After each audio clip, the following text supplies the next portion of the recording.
Voldria començar aquesta intervenció felicitant la ciutat de Barcelona per aquest reconeixement com a capital europea de la democràcia. Gràcies per haver-me confiat aquesta tasca de pronunciar una conferència amb motiu d'aquest reconeixement, que m'il·lusiona especialment per l'afecte que sento cap a Barcelona i cap a Catalunya en general. I permetre'm que ho faci inicialment en un defectuós però afectuós català. Aquesta ciutat ha estat sempre al cor de debats intensos sobre la democràcia, des de com canalitzar democràticament un conflicte a causa de la naturalesa composta de l'Estat, i encara hi estem, fins a la forma democràtica que ha d'adoptar una societat cada vegada més plural i mestissa, o la relació que la ciutat i les polítiques urbanes guarden amb els valors democràtics. Durant tota la meva trajectòria professional he reflexionat sobre la naturalesa complexa de la societat, sobre com actualitzar els valors democràtics en un entorn de creixent complexitat, a causa dels espais interdependents, els temps plurals, els nous entorns tecnològics o les crisis que travessen, especialment la crisi climàtica. Bueno, y ahora en serio ya en castellano, que habéis sufrido mucho ya hasta ahora, ¿no? Bueno, se han escrito muchos libros acerca de si la democracia tiene futuro, tratando de responder a la pregunta de cuánto tiempo le queda, ¿no? Si va a sobrevivir y cuánto tiempo, ¿no? Pero me temo que el problema no es este, sino que la verdadera crisis de la democracia es la falta de futuro. ¿En qué sentido? Me refiero al tipo de genitivo que usamos cuando hablamos del futuro de la democracia. No se trata tanto de si la democracia tiene futuro, sino qué futuro tiene la democracia, qué futuro nos ofrece, cuál es la relación que la democracia tiene con el futuro, en qué medida lo configura, anticipa, proyecta o teme, qué promesas, visiones e imágenes del mundo nos proporciona. Yo creo que este es el gran problema que tenemos y no tanto un problema de supervivencia. No es tanto saber si la democracia sobrevivirá, sino qué tipo de supervivencia nos promete ella a nosotros. No el futuro que le espera a la democracia, sino el que nos espera a nosotros en una democracia. Por supuesto que, si lo examinamos bien, ambas cosas están vinculadas. Muchos defectos de las democracias actuales tienen que ver con la mala calidad del futuro que proyectan. Un buen presente no basta para que la democracia resulte atractiva. El modo como divisemos el futuro condiciona nuestro afecto hacia la democracia. Detrás de mucho desapego hacia ella no hay otra cosa que un futuro frustrado. Hay quien vota contra el sistema, no por radicalismo democrático, sino porque tiene unas expectativas de futuro pésimas, porque la política no le ofrece un futuro mejor. Las democracias suscitan expectativas y modos de relacionarse con el futuro, esperanza o precaución. La democracia tiene fundamentalmente la función de articular futuros deseables y no puede vivir sin esa promesa. Esas historias del futuro pueden ser acogidas como más o menos realistas o verosímiles. Si esa promesa deja de resultar plausible, también deja de serlo la democracia. Esta sería la tesis que yo quiero transmitiros hoy en esta tarde. Tarde o temprano, la desconfianza respecto del gobierno se convierte en desprecio al sistema para acabar siendo desafecto hacia la democracia en general. No sé si el futuro era mejor antes, como aseguraba irónicamente el alemán Karl Valentin, pero hay muchos indicios de que nuestra relación con él es más problemática. La democracia está en crisis porque lo está su futuro. Y tal vez esto explique por qué resulta tan atractivo el pasado, por qué hay tanta gente para la cual el futuro está en el pasado. La expresión más rotunda de esta ausencia de futuro es que el futuro prometedor consistiría para muchos en la recuperación de un pasado supuestamente glorioso. El futuro estaría realmente en el pasado para este tipo de personas. Son versiones de ese futuro pasado del que hablaba el historiador alemán Reinhard Koselleck. La frustración respecto del futuro se compensa retornando, en la medida en que esto fuera posible, a un pasado político mejor o inmutable. Hay quien desea volver a un pasado en el que teníamos mejor futuro. Puede consistir en hacer que América vuelva a ser grande, again. Puede consistir en el Imperio Británico antes de la Unión Europea, la Global Britain, a la Rusia anterior al colapso de la Unión Soviética. Puede también ser volver a la familia de antes, a la nación homogénea y colonial, a la masculinidad dominante e incuestionada. Puede suponer muchas de estas cosas, ¿no? También se da, para completar un poco este cuadro, también se da una curiosa combinación de neoliberalismo y nacionalismo en esa nueva derecha que aspira a tener ambas cosas, mercado e imperio a la vez, ¿no? Para todos ellos el pasado no es el prólogo, como decía Shakespeare en La Tempestad, sino el epílogo. Aunque se perciba a sí misma como progresista, tampoco la izquierda se relaciona demasiado bien con el futuro y apela a mantener el presente. Sueña con que las cosas se limiten a no empeorar, mantener las conquistas sociales, que siempre son cosas del pasado, con un lenguaje literalmente conservador. Y a pesar de que se autodetermine transformadora, no hay, a mi juicio, futuro alternativo, sino una especie de futuro continuo, como mera prolongación o supervivencia. En la izquierda, a mi juicio, hay actualmente más resistencia que revolución. Fijaros en cualquier campaña electoral, la última que tuvimos, realmente las izquierdas en general hablaban todo el rato de que nos quedemos como estamos, ¿no? O sea, no empeoremos la situación, ¿no? Esto no es un juicio de valor, simplemente es una constatación de un lenguaje o de un marco mental que creo que está bastante instalado por una serie de factores que no vamos a profundizar o no lo voy a hacer en esta intervención, ¿no? Que el futuro se haya convertido en algo imposible, sombrío y amenazante, altera también nuestras percepciones del cambio y el movimiento. Es curioso, ¿no? Hasta los gurús de la tecnología, que podían ser la gente más progresista, más dinámica, se han vuelto colapsistas, reclamando moratorias o una más estricta regulación, por tanto, detener el movimiento, ¿no? La misma idea de movimiento, la exigencia, por ejemplo, de esta exigencia neoliberal de flexibilidad o la disposición a reinventarse, ¿no? ¿Cuántas veces oye uno esto, ¿no? Hay que reinventarse, hay que ser flexible, hay que adaptarse a no se sabe muy bien qué. Todo esto se ha convertido en una presión molesta y angustiosa para mucha gente, tras la cual no se ofrece ninguna mejora creíble. Las incertidumbres vinculadas a la disrupción generalizada no son compensadas con un objetivo deseable.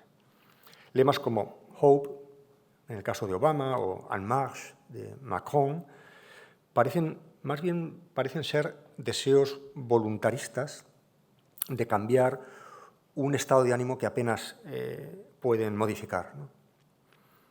La política, hoy, más que configurar el futuro, se dedica a reaccionar a los acontecimientos, como se pudo comprobar en las diversas crisis que hemos padecido en estos últimos años y que todavía estamos padeciendo, ¿no? Pues bien, yo creo que podríamos tomar esta cuestión del futuro como el elemento que mejor nos define también políticamente. En última instancia, pienso que las diferencias ideológicas se basan en diferentes relaciones con el tiempo. Nos diferenciamos ideológicamente porque nos relacionamos de manera diferente también con el tiempo.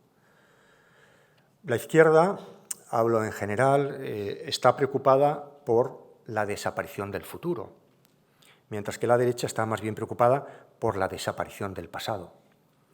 La izquierda lamenta que el pasado tenga tanto peso en el presente, que intenta contrarrestar con la política fiscal, políticas redistributivas o con la idea de una herencia universal, por ejemplo. Y la derecha lamenta lo contrario y trata de, por ejemplo, de impedir que se revise el pasado con leyes de memoria. En este contexto, la nueva cuestión social es la de los futuros desiguales. Desde esta perspectiva, me parece que las grandes divisiones del presente lo son entre quienes tienen el futuro de su parte y quienes tratan de defenderse de él. Hay gente para la cual el futuro es prometedor, esperanzador, y hay otra gente para la cual es una auténtica amenaza, ¿no? Y esta es la gran división ideológica o si queréis, la nueva lucha de clases, ¿no? El nuevo conflicto, gran conflicto, ¿no? ¿Qué relación tenemos con el futuro, ¿no?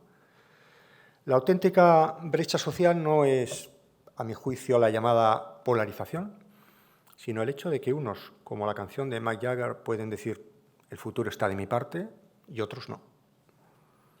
Ya no es el clásico conflicto distributivo acerca de la propiedad de dinero y bienes, sino sobre quién tiene razones para esperar qué. Aunque ambas cosas, como decía antes, estén relacionadas, generalmente son los económicamente más poderosos quienes tienen un mejor futuro. No son exactamente lo mismo los bienes presentes que los bienes futuros. El futuro significa cosas distintas para las personas en función de su edad y condición, a veces incluso contrapuestas. En el fondo, la discusión política, si lo pensamos bien, es una confrontación de distintos futuros. Y tal vez esto explique, por poner un ejemplo, el resentimiento contra los migrantes. ¿Qué es un migrante desde el punto de vista temporal? Un migrante es alguien pobre de presente, pero rico de futuro. En contraste con ciertos sectores de la población, en buena parte en los países europeos, que son exactamente lo contrario, favorecidos por el presente y preocupados por el futuro o con un futuro ausente, ¿no? La crisis demográfica, etc., ¿no? Podemos explicar la crisis demográfica también como una crisis, como un contraste de temporalidades y de tiempos, ¿no? La tecnología parece amenazar las competencias adquiridas, ¿no? Yo estaba a punto de no poder dar la charla porque no acertaba con la contraseña, ¿no? Y si tengo un conflicto, todos hacemos lo mismo, tenemos un problema, todos vamos a la generación de los chavales, ¿no?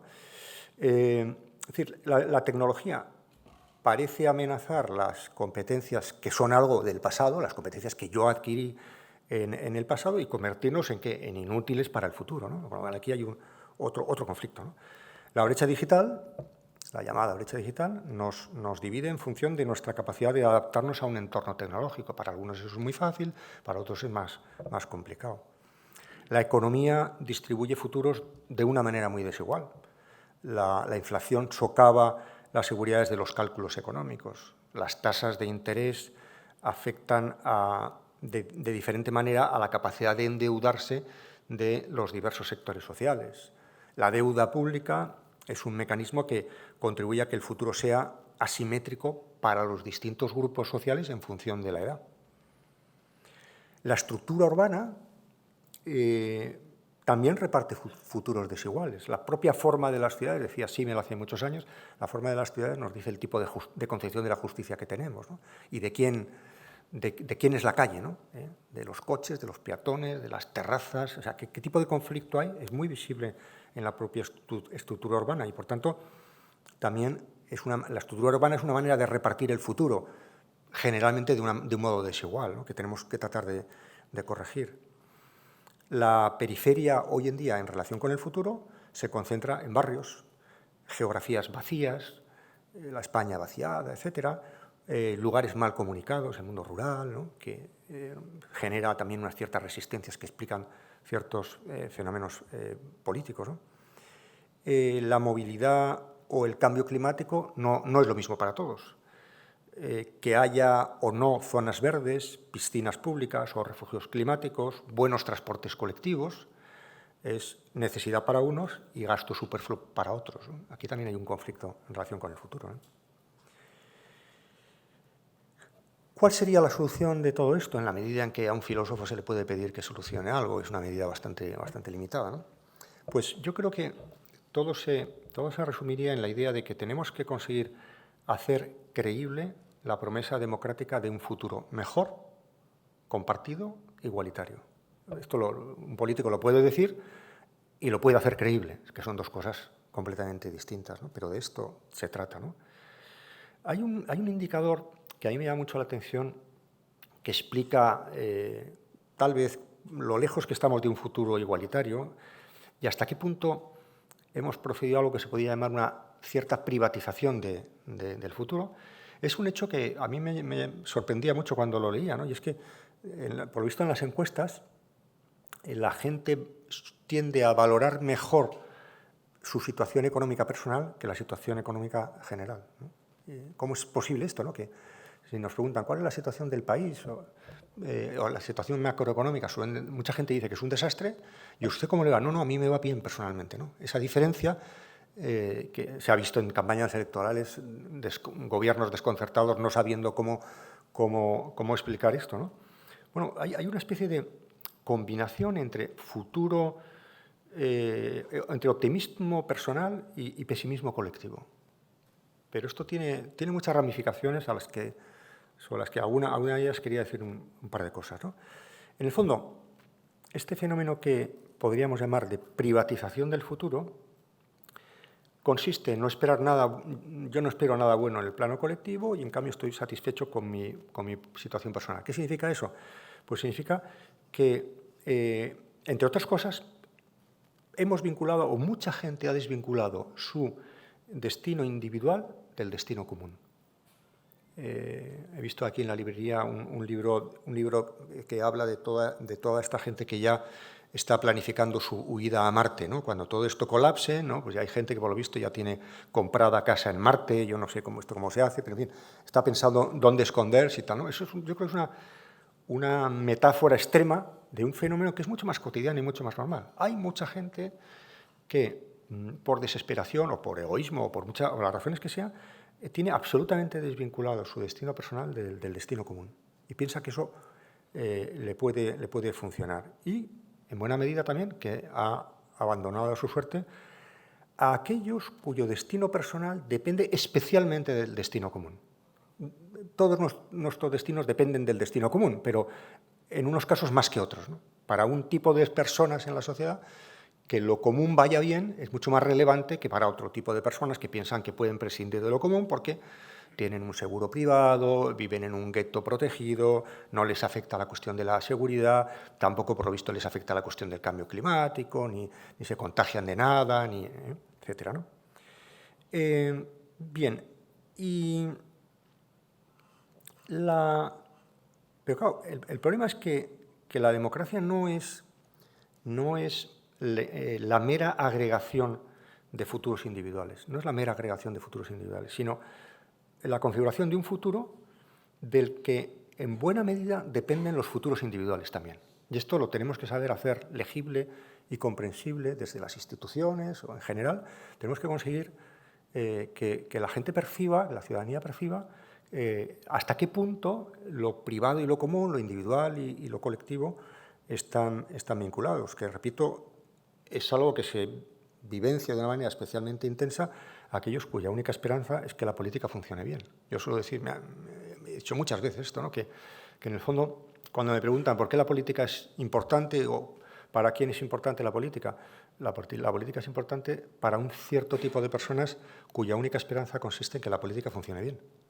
Hay otras personas que no solamente no les preocupa que la política vaya bien, sino que piensan que si la política va mal, a ellos les va a ir todavía mejor, ¿no?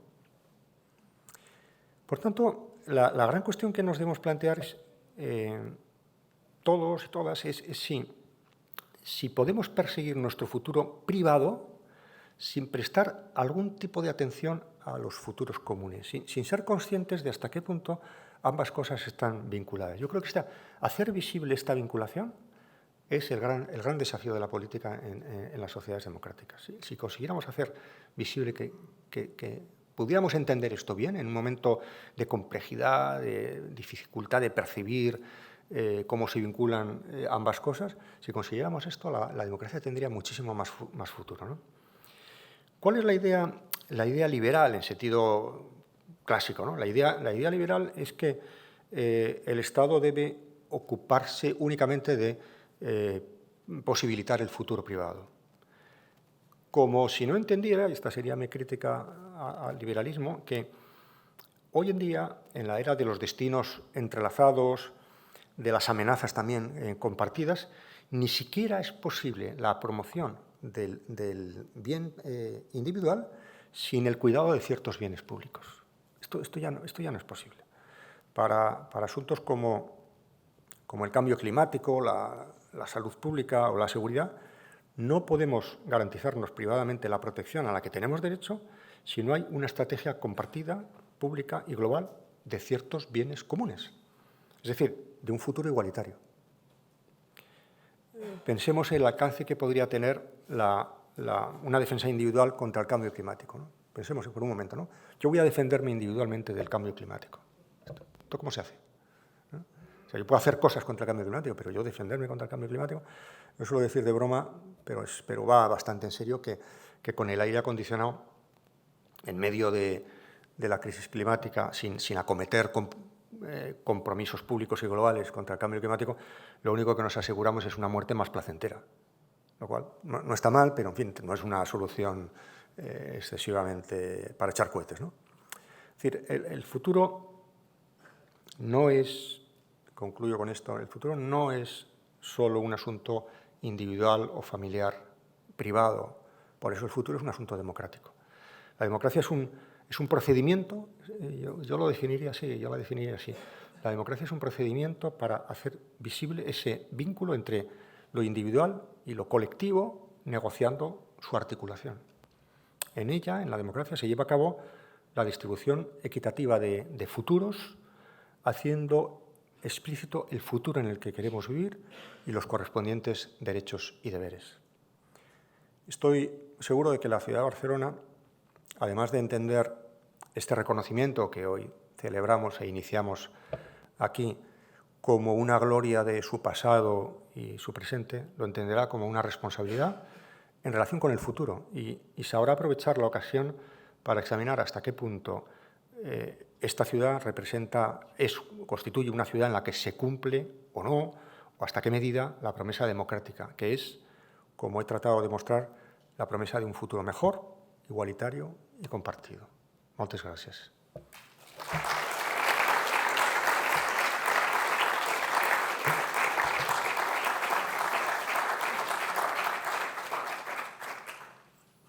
Hola, molt bona tarda a tots y totes. Un gusto escucharle, un gusto poder tener sobre todo estas ideas finales que dice como conclusión y que creo que son parte del gran reto que está detrás de la democracia y de lo que espero podamos profundizar un poco.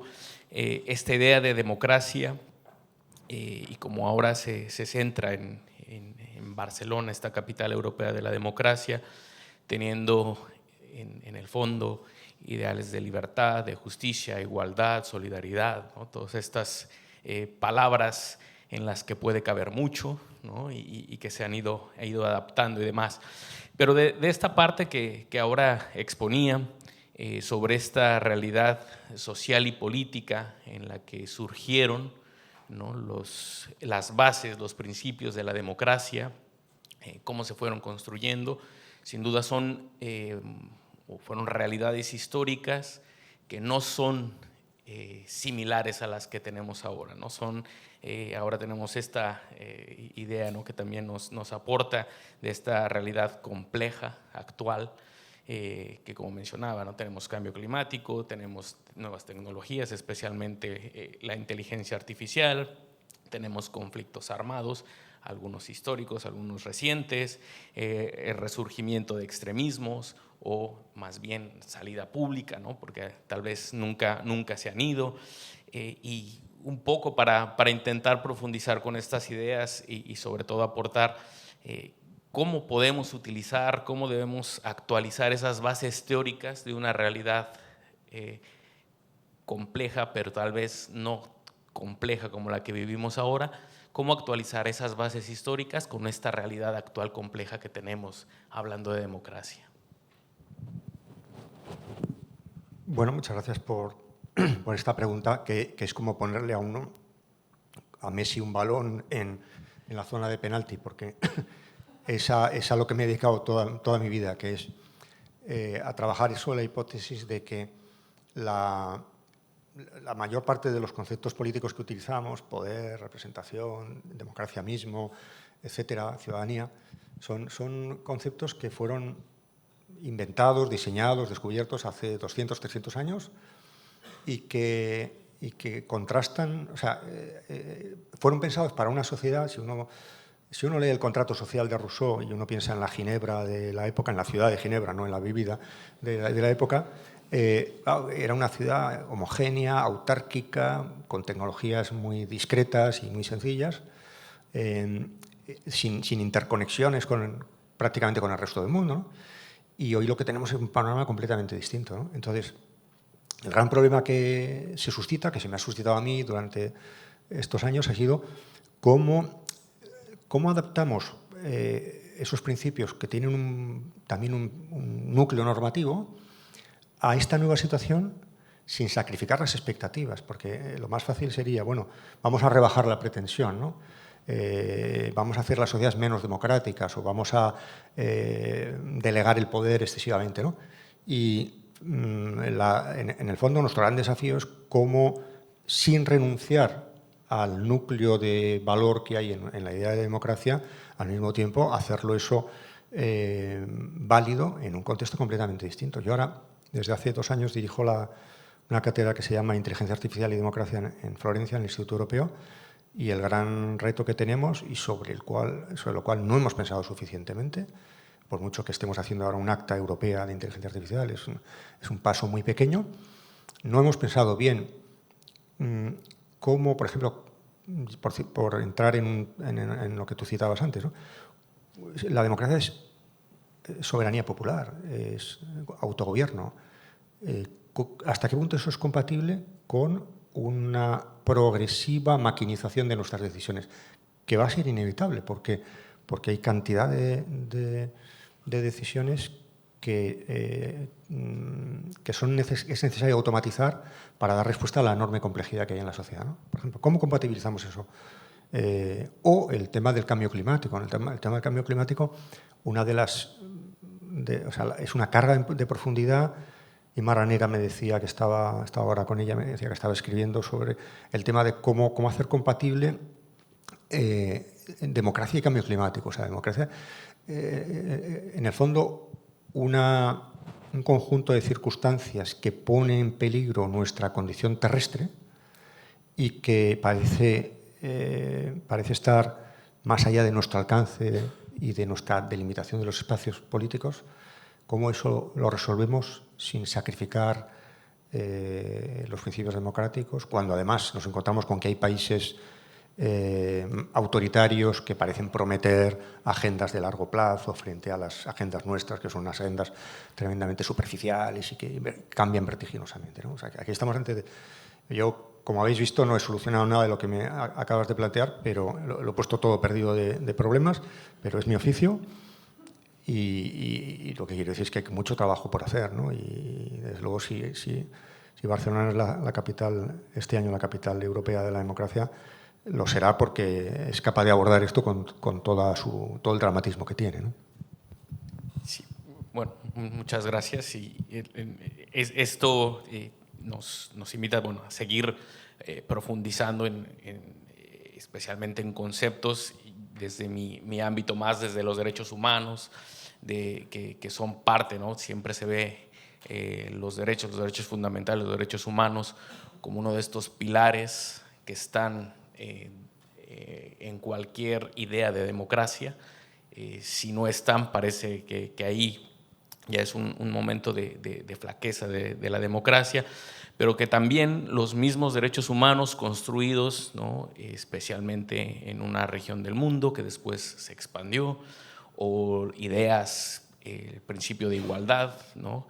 Una igualdad creada en una época donde esa igualdad también excluía, y esas exclusiones históricas se han trasladado a nuestra actualidad, pero también la idea de libertad, una idea de libertad que ha tenido infinidad de debates, ¿no? Infinidad de visiones, de posturas, pero que ahora en nuestra realidad compleja, esta idea de libertad parece en ciertos momentos que genera que justamente lo que se hablaba antes, que se convierta más la libertad o las ideas de libertad de un eslogan más de la derecha o incluso de la extrema derecha, y en contraposición esta idea más de obediencia o incluso una cierta uniformidad de grupo se vea más o se premia incluso, ¿no? A veces más como valores de la izquierda, ¿no? No sé si qué hay ahí, ¿no? Estamos perdiendo la libertad, estamos cambiando esta idea, estamos invirtiendo la manera en cómo se concebía. No sé si nos puede dar algunas ideas más con relación a estos cambios, estas visiones. Bueno, puedo aumentar un poco la confusión, brevemente, ¿no? Porque es verdad que, o sea, vivimos unos tiempos interesantes, dramáticos a la vez, fascinantes para alguien como yo que se dedica a la filosofía política. No nos va a faltar trabajo ni cosas para entretenernos, ¿no? Aunque eso tiene también una parte dramática para muchas personas, ¿no? Y eso no hay que olvidarlo, ¿no? Yo siempre he pensado que como filósofos vivimos muy bien en tiempos apasionantes, ¿no? Pero como ciudadanos los filósofos deberíamos desear vivir en tiempos más tranquilos, ¿no? Porque eso significa que hay menos gente que sufre y hay menos problemas, ¿no? Bueno, el caso es que hoy en día, volviendo a lo que tú me preguntabas, hoy en día hay una especie de gran promiscuidad ideológica, ¿no? O sea, las ideologías han sido packs completos de vida correcta, ¿no? que se te daban y que te explicaban relativamente bien, también con sus dogmatismos, etcétera. Te explicaban toda la realidad social. Y hoy en día más bien lo que nos encontramos es que cada persona coge de aquí y de allá, se hace una síntesis curiosa, ¿no? Entonces esta idea que desarrollo en mi último libro, que se llama La libertad democrática, surgió precisamente porque durante la pandemia yo veía que en el pequeño pueblo donde yo vivo, en Navarra, la montaña de Navarra, la gente más de izquierdas era la gente que más obedecía. Y la gente más de derechas era la gente que se compraba un perro, salía por la noche sin que le vieran, presumía y además presumía de ello, ¿no? Esta picaresca hispánica, ¿no? tan boba, ¿no? de presumir de que uno se ha saltado las reglas, ¿no? que es claro indicador del grado de conservadurismo de las personas. O sea, cuanto más se presume alguien de yo les he escaqueado unos impuestos, he dejado de pagar una multa, he ido por una dirección contraria, es matemático, ¿no?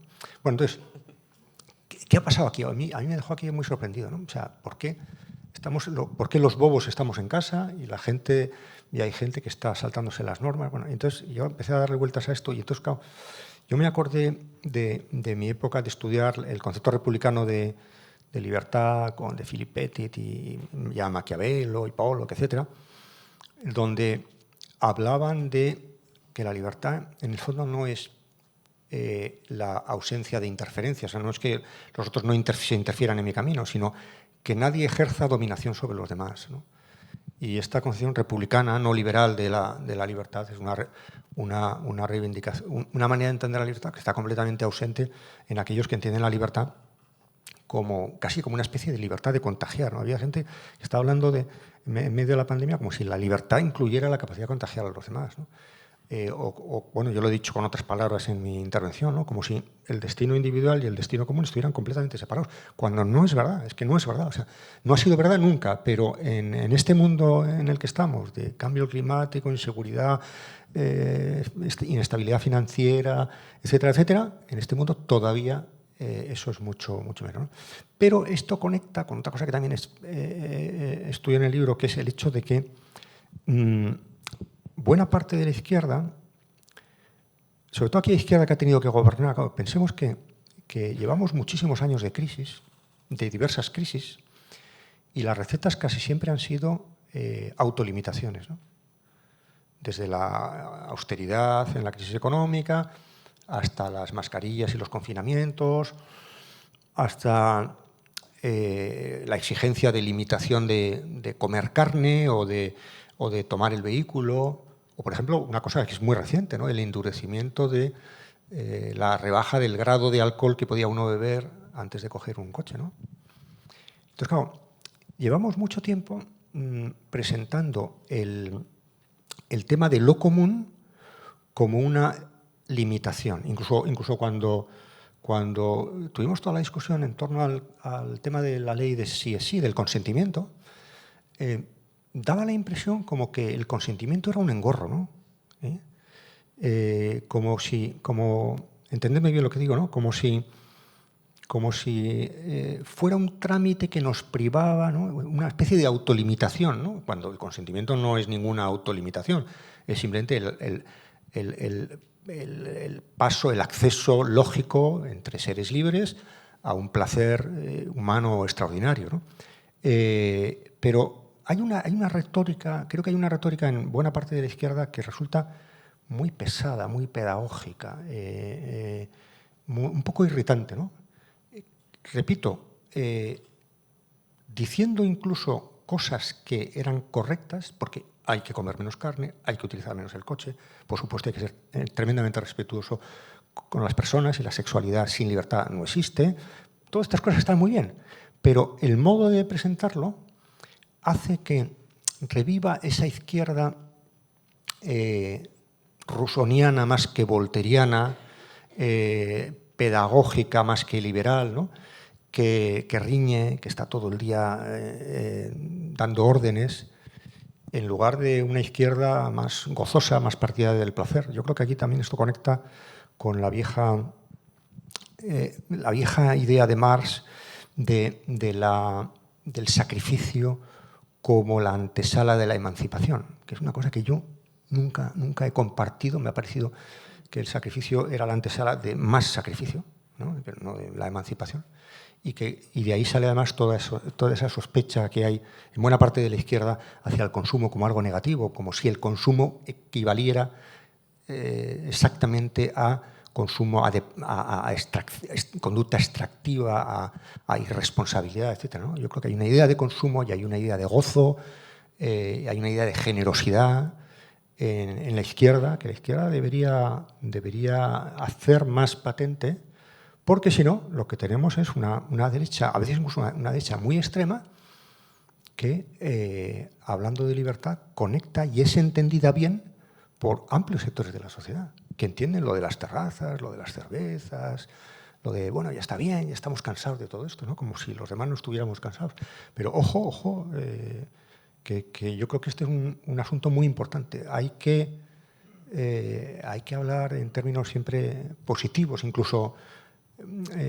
O sea, hay que ir a un ideal post-narcisista, digamos, de vida buena, ¿no? Y ser capaces de mostrar que no estamos hablando tanto de limitaciones como de gozos más compartidos, más compartibles y probablemente más aumentados. ¿Bien? Y me ha quedado esto muy de predicador, pero bueno. Bueno, a veces estos temas de democracia nos lleva, no sé cuándo tenemos tiempo antes de abrir a debate, todavía hay. Bueno, la primera pregunta para abrir, decía, fue un pase al centro para Messi, jugando en el Barcelona, ¿no? Ahora viene uno, pero jugando ya en Miami, que será más difícil de bajar y meter tal vez. Pero estando en Barcelona, ¿no? y esta idea de capital europea de la democracia, pues lleva a repensar o lleva a intentar replantear muchos conceptos, ¿no? En esta idea también de democracia está la parte de participación política, ¿no? ¿Quién puede participar? ¿Quién debe participar en las decisiones tal vez de ciudad? Y también ahí lo vamos ampliando. Yo ahora simplemente en estas reivindicaciones siempre de derechos, ¿no? El simple hecho del acceso al padrón en Barcelona, vuelve a ser o surgen situaciones, ¿no?, de obstaculizar que las personas puedan estar inscritas en ese padrón, que ya es una forma de tener una pertenencia en la ciudad. Pero está el tema más complejo, que tiene que ver quién puede votar, ¿no? Quién tiene derecho a voto en nuestras ciudades. Tal vez este año no dé para replantear toda la democracia europea, pero tal vez pueda servir también para pensar, ¿no? ¿Quién debe participar? ¿Quién puede participar en la democracia? Nos hemos puesto en muchos momentos como sinónimos ciudadanía y nacionalidad. Cuando ciudadanía es más pertenencia a una comunidad política concreta y nacionalidad es más a un Estado, a un ente adverso. Pero en esto, ¿cómo podemos reforzar, que sería ya intentando concretar la pregunta, cómo podemos reforzar la democracia a partir del reconocimiento de participación política? ¿Quién sí, quién no debe participar para que realmente hablemos de democracia en ciudades y sobre todo en esta idea de capital europea, ¿no? Tengo dos posibles respuestas. Tengo una respuesta sencilla y una complicada. Como la sencilla ya os la sabéis, voy a ir a la complicada. La democracia, una de las pilares de la democracia es la idea de censo electoral, ¿no? La idea de quién tiene derecho a votar, ¿no? Y sobre esto ha habido enormes discusiones y conflictos y batallas para conseguir que ese censo se ampliara. Primero votaban los ricos, luego todos los hombres, luego fue la batalla sufragista, ¿no? Hace años me regaló un amigo un librito de un francés, contrario al reaccionario francés. A mí siempre me ha fascinado leer a los malos, porque los buenos ya me lo sé, yo soy bueno también, ¿no? Hay que leer a los malos para combatirlos. Y era un reaccionario francés que venía a decir, esto de que voten las mujeres es absurdo, porque no porque ya votan a través de nosotros, ¿no? Y lo argumentaba muy bien, casi me convence, ¿no? Pero no me consigue convencer. Ha habido como una especie de lucha, si uno ve la historia, la idea misma del censo electoral, por completar el censo, se discute la edad, etcétera, la gente con síndrome de Down, si puede votar. O sea, hay una especie de empeño por ampliar el censo, ¿no? Y, por supuesto, los migrantes, los europeos que pueden votar en las locales, etcétera. Es toda una discusión sobre esto, ¿no? Bueno, yo decía que tengo una respuesta sobre todo complicada porque me parece que esto se nos ha quedado totalmente desfasado, completamente desfasado, desde varios puntos de vista. Primero, ahora mismo está siendo la cumbre europea en Granada, se está discutiendo la ampliación de Europa y tal. En Europa es muy claro que la idea de censo, como los nacionales que votan sobre sus asuntos y, por tanto, no interfieren sobre los demás, eso es absolutamente incompatible con la realidad. La realidad es que están interviniendo otros, están interviniendo aquí, y nosotros estamos interviniendo fuera. Realmente la inclusión de otros y la presencia nuestra, esto está absolutamente salido de madre, el techo de gasto se aprueba fuera, Mario Monti es impuesto en Italia, vamos a decirle a Hungría cómo tiene que tratar a los jueces, y esto lo vemos con bastante naturalidad. Y en cambio, o sea, no es que, bueno, votamos a las elecciones al Parlamento Europeo, no es que Europa sea una democracia imperfecta, sino que Europa lo que es un experimento para conseguir que en un espacio donde hay una densidad de interacciones y destinos comunes haya unas instancias de gobernanza que permitan la intromisión en los asuntos de los otros y la intromisión de los otros en nuestros asuntos. De esto va en el fondo Europa, ¿no? Con lo cual, hay una ampliación del censo electoral en sentido espacial. Vamos a complicarlo todavía más. Estamos poniendo en marcha tecnologías, estructuras, instituciones, infraestructuras que, y estamos destrozando el planeta de una manera que condiciona el futuro de personas que todavía no están en el censo. Muchas de ellas todavía ni siquiera existen y no saben lo que le vamos a dejar. Con lo cual, si uno es demócrata radical, y esto habla de soberanía popular, ¿cómo hacemos valer los intereses, la voz de las generaciones futuras que no pueden votar todavía. Tenemos que dar algún mecanismo para votar. Bueno, esto tiene que ver con un tipo de justicia intergeneracional. Hay otra ampliación del censo en el sentido espacial. Evidentemente no podemos, no se puede verificar esos votos, pero alguna institución, algún compromiso, ODS, compromisos de futuro, estrategias de extensión de la responsabilidad, eso tenemos que inventar, y hay parte que estamos inventando, ¿no?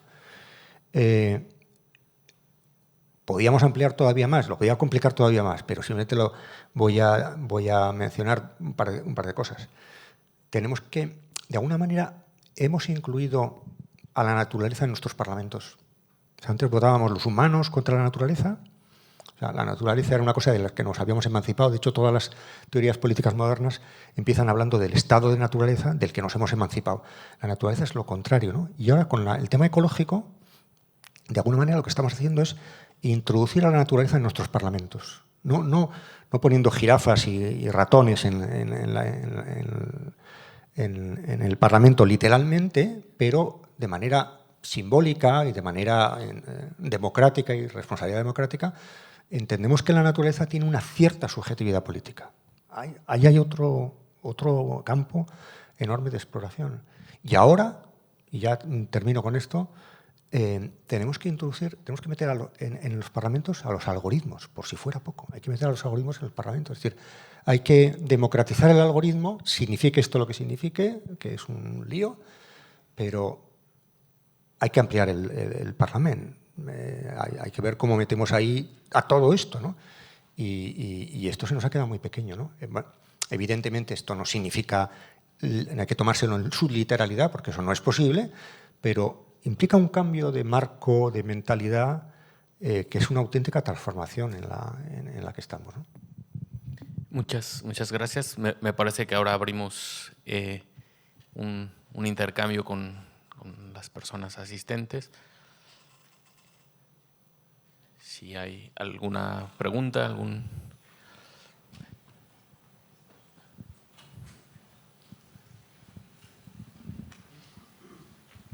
Buenas tardes, Daniel. De momento cerquita, digamos, para hablar. Mira, Podem parlar en català, si Molt bé, doncs ho faré, merci. Doncs mira, a mi una de les coses que m'ha suggerit la teva xerrada i que m'ha semblat que hi havia, o podia haver no diria una trampa, però sí un element a distingir entre el futur i la narració del futur, la narrativa. Són coses diferents, no? Una cosa és el que passarà i l'altra és la narració que creem per fer-nos una imatge del que passarà. Jo crec que la tesi de la xerrada que tu has fet comparteixo plenament que no pot haver democràcia sense, i aquí ve una mica el matís, sense una bona o una narrativa optimista sobre el futur, no sobre el futur. És a dir, per mi la clau és aquest optimisme, o la fe o l'esperança, que són com sinònims que venen de llocs diferents. I a mi em preocupa això, és a dir, jo comparteixo i crec que tots som conscients que els reptes de futur que tenim són més grans, o en alguns d'ells, sens dubte, són més grans que els que havíem tingut en el passat. La qüestió és com els encarem. Si ens passem contínuament descrivint la magnitud d'aquests reptes i no prestem atenció als valors des dels que podem fer-li front, és fàcil caure en el pessimisme. Però jo posaré un exemple. Jo puc ser conscient que tinc una malaltia o que aquí uns anys tindré una malaltia i ser plenament conscient, i això és un fet. La qüestió és com m'ho prenc, aquest repte, i m'ho puc prendre de manera pessimista o de manera optimista. Optimista no vol dir que la situació no sigui dolenta, sinó que jo faré tot el millor possible per fer-hi front. I jo crec que això és el que manca. És a dir, a la nostra societat, i en el sentit de la democràcia, el que ens manca és la sensació que estem preparats o amb ganes de fer front a aquest majúscul repte amb els millors valors possibles, de la millor manera. Que no és el futur el que li fes a la democràcia, sinó la narrativa sobre aquest futur. I acabo. Jo crec que contínuament els telenotícies, els telediaris, etc., ens ensenyen, i cada vegada més, jo diria, els reptes, és a dir, estem empapadíssims de la magnitud del repte. Gairebé qualsevol telenotícies té 3 grans temes, almenys en els últims, no sé si mesos o anys. Canvi climàtic, avui mateix, sequera, canvi climàtic, no sé què, migració, migrants, no sé què. Aquí, malauradament, a l'estat espanyol, tota la qüestió dels feminicidis també obre molts telenotícies i tal, però jo veig molt poques notícies de les propostes que es fan per superar això, que és d'on podem veure de l'optimisme. És a dir, no, això és molt difícil, però s'ha de treballar. És a dir, no fer... I per tant, el que volia dir era el matís. No? És a dir, jo crec més que la democràcia no té futur si no tenim una idea de futur és si la democràcia no sobreviu sense una societat mínimament optimista. Perquè el pessimisme efectivament ens porta, com tu deies, al passat. Però jo crec que aquest és el matís, perquè els reptes són molt més difícils, però l'optimisme només depèn d'un estat d'ànim. No ho dic des del màrqueting, ho dic des de l'esperança, i això sí que crec que és un signe dels temps. O sigui, s'ha perdut aquesta fe, aquesta esperança, i si es perd això, efectivament, aquest és un altre element de llunyania de la democràcia. Sí, estoy muy de acuerdo contigo y gracias por el matiz. Primero, a ver, que se me ocurren varias cosas. Primero, yo creo que la situación es tan mala que se está mejor siendo optimista. O sea, yo soy optimista por dos motivos. Uno, porque puestos a que esto está muy mal, se está mejor siendo optimista que siendo pesimista. No, por tres motivos. Segundo, porque detrás de los pesimistas he visto yo gente muy segura de que las cosas iban a ir a peor necesariamente. Y yo soy optimista por escepticismo, porque no me creo esas cosas tan catastróficas. No estoy tan seguro de que el futuro vaya a ser tan catastrófico como creen los catastrofistas, en los que siempre he visto un elemento de dogmatismo que yo rechazo. Hay un tercer motivo por el que soy optimista y es porque siempre me ha parecido una trampa ese excesivo prestigio que en el mundo intelectual tiene el pesimismo. Si tú eres un cenizo, pareces un pensador muy profundo. Si a ti se te entiende y encima das algún destello de esperanza, eres muy superficial, ¿no? Pero ese truco yo ya me lo sé y yo no lo voy a hacer, ¿no? Bueno, el tema de la narrativa. A veces la narrativa se entiende como vamos a engañar a la gente. O sea, la visión peyorativa es, le vamos a contar un cuento de que esto va muy bien y tal. Bueno, y a veces se hace así, pero yo he insistido mucho en la idea de una promesa plausible y verosímil. Y la gente se le puede engañar una vez, dos, pero muchas no. Y yo vengo ahora de Argentina, un país con 40% de pobreza, 150% de inflación, tal, y el lema del partido gobernante es el Estado te protege. Yo cuando iba por la calle iba viendo propaganda que ponía el Estado te protege, decía, no me extraña que gane Milei, ¿no? O sea, que vigilen al árbitro porque aquí alguien me está partiendo la cara, ¿no? Es decir, hay que tener mucho cuidado cuando uno está, sobre todo cuando uno está en cargos, en responsabilidades públicas, con el tema de las promesas. Porque las promesas te abren el paso fácil al acceso al poder. Es muy fácil ganar unas elecciones prometiendo, pero las promesas enseguida se vuelven boomerangs contra tu propia acción de gobierno, que es muy limitada. Porque tú has mencionado unos ejemplos para los cuales realmente no tenemos solución. O sea, realmente el feminicidio, es que el feminicidio es una cosa terrible. Lo hemos ensayado casi todo y no nos termina de salir. Probablemente porque, no lo sé, no soy especialista en la materia, pero probablemente porque tiene que ver con cambios culturales, que no solamente es el derecho penal, por supuesto tiene que estar el derecho penal, pero que tiene que ver con un cambio de masculinidad, con un cambio, esos cambios que realmente no están al acceso a disposición de la política, ¿no? Muchas veces la política la pensamos, los que no estamos en ella o los que estáis en ella, como apretar un botón, hacer una ley, y vemos la resistencia de la sociedad cambia muy lentamente, ¿no? Es muy, o sea, pensar que, o sea, ahora mismo estamos viendo cosas maravillosas desde el Me Too y el caso Rubiales, estamos viendo cosas maravillosas de pistoletazos de cambio, de toma de conciencia, de cambio de agenda, tal.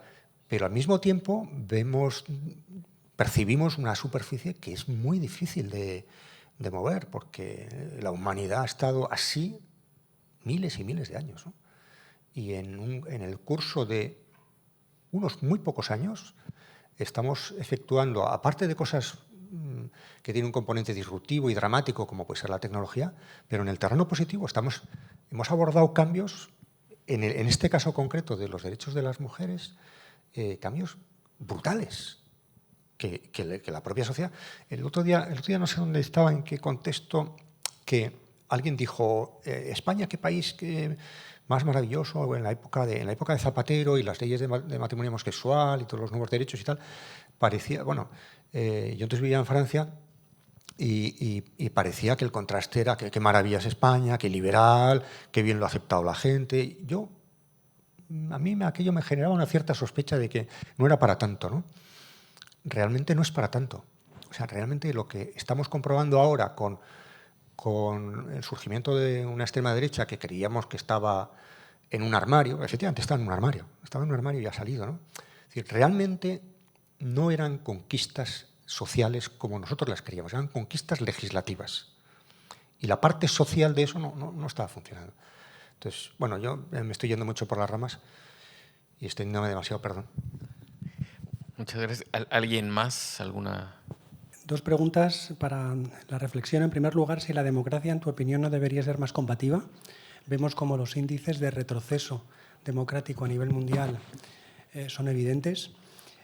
¿No debería ser un sistema político que no pusiera todo su énfasis en su superioridad frente a otros en términos de procedimientos, de implicación ciudadana, sino unas herramientas como utilizan otros regímenes autoritarios más firmes?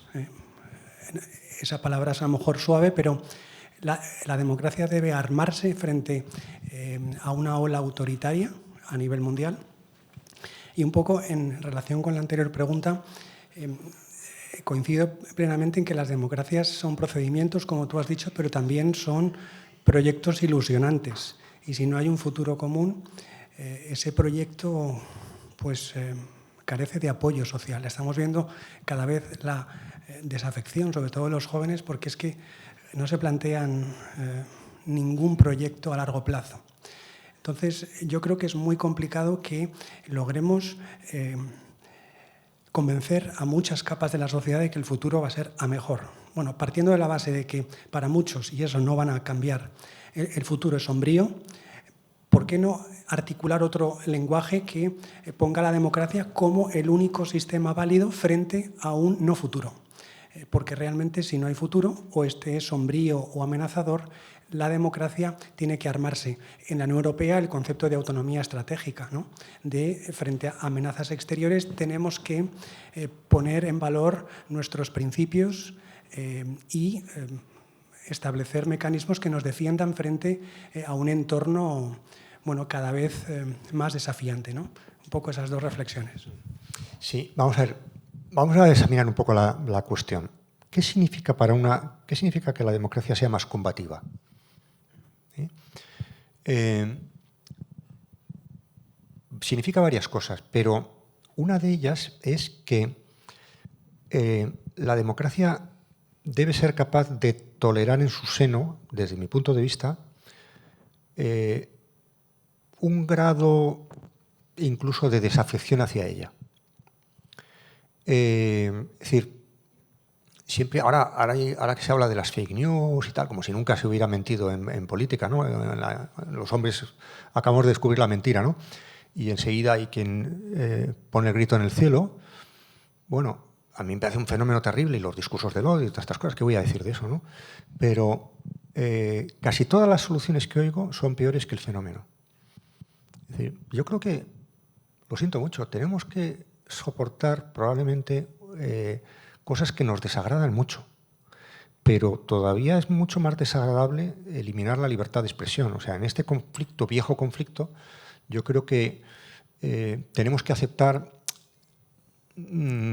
gente dentro del sistema democrático diciendo auténticas barbaridades y con unos límites en el derecho penal y tal, que yo creo que están muy lejos, o sea, que tienen que permitir mucho más de lo que permiten, ¿no? Con lo cual yo creo que en el fondo la fortaleza de la democracia es un poco paradójica, es que aloja en su seno mucha diversidad.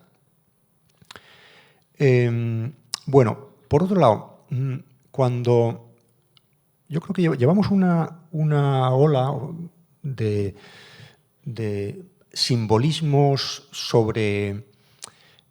de actos violentos, simbólicos, que nos han puesto muy nerviosos. El asalto al Capitolio, el asalto a las instituciones de Brasilia, etcétera. Que yo creo que nos hace falta un poco más de tranquilidad. Yo combato mucho en el último libro que me refiero a la libertad democrática, combato la idea de que la democracia... O sea, yo creo que la democracia no es tan frágil como lo estamos diciendo. Veamos lo que ha pasado en Estados Unidos. Un expresidente a punto de ser juzgado. Un Biden que ganó las elecciones, fue reconocido, tomó posesión y cumplirá su mandato, ¿no? Ya veremos lo que pasa, ¿no? En Brasil, un Lula que seguramente vio despejado su camino porque buena parte de los votantes de derecha se asustaron por lo que me cuentan a mí mis amigos allá, se asustaron ante los actos violentos. Es decir, que creo que en el fondo, allá donde hay democracia, hay unas instituciones que resisten bastante bien el paso de malos gobernantes, que en el fondo yo creo que esta es la gran cuestión. La gran cuestión es la construcción de institucionalidad que no necesite esperar líderes demasiado providenciales ni tenga que temer mucho porque de vez en cuando llegue alguno impresentable. Reconozco que esto es una concepción un poco minimalista de la democracia, pero funciona, ¿no? Y luego, otra cosa, hubo un personaje en las vísperas de la Revolución Francesa, un marqués, que su mujer le llevó a los tribunales con la acusación de que era impotente. Y una amante que tenía le llevó al mismo tiempo a los tribunales por la acusación de que le había hecho un hijo, ¿no? Y entonces sus amigos le dijeron, bueno, por lo menos ganarás uno de los dos procesos, ¿no? Y perdió los dos, ¿no? Entonces, a la democracia le está pasando algo parecido, ¿no? Estamos un poco, o sea, estamos ante una acusación de incapacidad de gestión de las crisis. Vale, vamos a examinarlo con un poco de calma. Es verdad que la crisis económica la resolvimos bastante mal. Es verdad que la crisis climática pareció que los regímenes más autoritarios tenían la capacidad de responder con más rapidez, sin necesidad de reunir al Parlamento, y en términos generales lo hicieron peor. Y por tanto, el hecho de que las democracias parezcan lentas, deliberativas, hay que reunir al Parlamento, hay anécdotas ya desde de los griegos, ¿no? A punto de ser invadidos y el Parlamento discutiendo mientras entraban las tropas de los enemigos, ¿no? Y hay varios textos que también cito en mi libro, ¿no? En el fondo, aunque resulte un poco contraintuitivo, cuando los seres humanos tenemos un problema urgente, ¿sabéis lo que hacemos? Discutir. Organizar una discusión. Oye, pero es que están entrando los enemigos, el virus, el cambio climático y tal. Bueno, mejor, o sea, no hay otro procedimiento mejor. Parece una pérdida de tiempo, pero es un elemento de racionalidad. Cuando Spinoza, que es uno de los grandes teóricos de la democracia, dice de qué va la democracia, explica muy bien, explica en un mundo, ante un fenómeno complejo, ante una toma de decisión, la discusión, el contraste de puntos de vista no nos asegura la mejor decisión, pero desde luego su falta nos asegura cometer errores garrafales. Yo siempre cuento que yo viví unos cuantos años en Burdeos y me preguntaban mis amigos franceses que por qué Goya había muerto en Burdeos. Y yo les tuve que explicar y en aquel momento me di cuenta vi esta imagen y dije, bueno, es que en España hasta la muerte de Franco, y sin entrar en terrenos más cercanos, profilosos, el que perdía tenía que irse.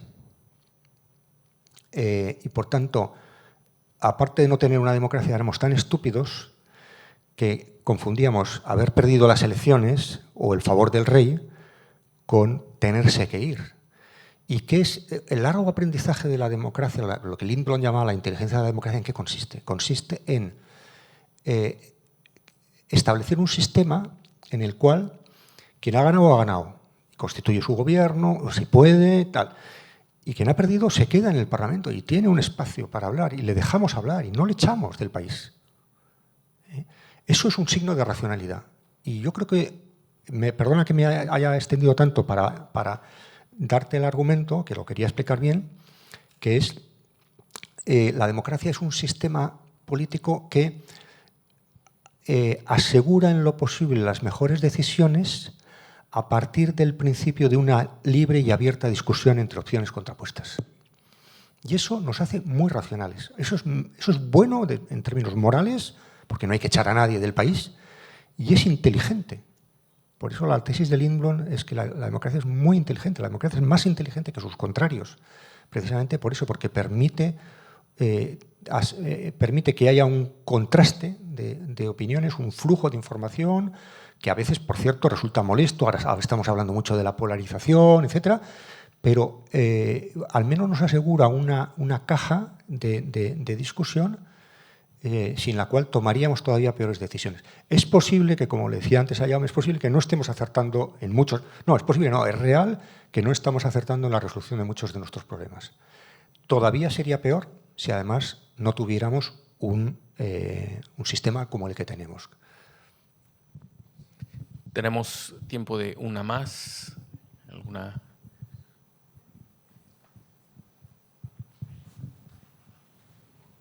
Gracias. Bueno, primero felicito. Soy turista, estoy de paso, pero me encantó el tema y yo trabajo también en municipios en mi país. Y me agradó mucho el tema naturaleza, porque nosotros en nuestra Constitución reconocemos los derechos de la naturaleza como tal. Pero el tema de democracia y naturaleza, si podría expandirlo un poquito, cómo lograr que haya verdadera participación de la naturaleza, acentuando el tema democracia. Gracias. Como es un poco tarde, te remito, yo lo he tratado con bastante extensión en mi libro Una teoría de la democracia compleja. Perdonadme los momentos de publicidad, no estaban previstos, pero os pasa por preguntar. Ahí hay varias cuestiones. Primera, yo creo que desde el punto de vista democrático tenemos que pensar fuera de la contraposición. O sea, el régimen político de la modernidad, la constitución política, se ha pensado en Rousseau, en Kant, en Voltaire, en Hobbes fundamentalmente, como el mundo de los humanos y el mundo natural, como dos esferas contrapuestas, ¿no? Yo creo que desde hace mucho tiempo, con la crisis ecológica, con la experiencia de las externalidades, lo que consideramos externalidades en el fondo, forma parte de nuestras propias condiciones de supervivencia. Hay una especie como de interiorización de la naturaleza, del entorno en nuestro yo. Y yo creo que eso es una línea de ampliación de cuál es el sujeto de la política, cuál es el demos de la política, ¿no? Una idea. La otra conecta con la pregunta anterior. ¿Son las democracias, o sea, es la democracia un contexto adecuado para la resolución de la crisis ecológica? Aquí hay más problemas. Yo daría dos ideas así como pinceladas generales, ¿no? La primera, es verdad que la democracia, entendida como un sistema electoral de gobiernos que se suceden, competición, gobierno-oposición, etcétera, es un régimen de sustituciones muy rápidas. Y cuando tenemos que vernoslas con asuntos, con crisis, que requieren una acción continuada en el tiempo, ciertas cosas hay que sustraerlas, no a los procedimientos democráticos, que eso no lo vamos a hacer nunca, no lo deberíamos hacer, sino a esa forma electoral de la democracia de sustituciones rápidas. ¿Cómo se puede hacer eso? Antes he mencionado los ODS, ¿no? Es decir, podemos establecer ciertos compromisos que vayan más allá de la legislatura para ciertas cosas. Hace un poco tiempo estuve en una cosa muy interesante, que es la Cumbre Mundial de Parlamentarios del Futuro, que es una iniciativa que empezó en Finlandia hace mucho tiempo, que consiste en instituciones dentro de los parlamentos que se dedican a examinar qué cuestiones no van a ser resueltas dentro de la dinámica del Parlamento. La dinámica del Parlamento, gobierno-oposición, cada 4 años elecciones, etcétera, deja poco resueltos porque no hay incentivos para abordar un cierto tipo de problemas. Pues se trata de identificar esos problemas y tratar de darles una solución que sea compatible con el principio de gobierno y oposición y cambio y alternativa, porque hay sugerencias en relación con este punto de alargar las legislaturas, ¿no? o hacer junto a la Cámara de los Electos una Cámara de los Expertos. Son cosas difícilmente compatibles con nuestros principios democráticos, ¿no? Pero igual esta fórmula funciona bien, ¿no? Que es que en los parlamentos se establezcan modos de actuar que desincentiven el comportamiento oportunista, que mantengan una línea de acción que atienda al largo plazo. Aquí en Europa, ¿qué país eres tú? Ecuador, magnífico país. Yo he escogido el Chimborazo y el Cotopaxi. No está mal, ¿no? Aquí en Europa tenemos una estructura de gobernanza muy complicada, donde la Unión Europea en buena medida funciona, yo la suelo definir así, como la guardiana del largo plazo. En la Unión Europea, por una serie de propiedades que sería muy largo explicar, la Unión Europea tiene una cierta capacidad, porque no es una democracia muy directa, es una democracia poco representativa, indirecta, tiene una capacidad de marcar unas líneas que establecen un comportamiento menos frívolo, digamos, por parte de los actores políticos, ¿no? Bueno, los ODS, los Future Commitments, o sea, todos los compromisos de futuro, etcétera, yo creo que es una línea que tenemos que explorar y que complete sin anular el principio de que el poder es algo provisional. Eso es fundamental, eso es una conquista de la humanidad. Los humanos hemos vivido todo. Esto es una cosa que yo lo explico en clase y tenemos dificultades de entender, pero hacernos a idea de esto. El género humano ha vivido siempre con la idea, con la práctica de que cuando uno conquistaba el poder, de ahí no le sacaban a nadie. En las tribus, los clanes, las familias han funcionado siempre así. Y desde antes de ayer hemos inventado, es un invento maravilloso. Cuando estamos hablando de fortaleza o debilidad de la democracia, esto es un invento maravilloso. Nos hemos inventado una idea que es que el que tiene el poder es revisado en esa capacidad cada cierto tiempo. Esto es una conquista de la humanidad impresionante, como la paz y como otras muchas, ¿no? Muchas gracias.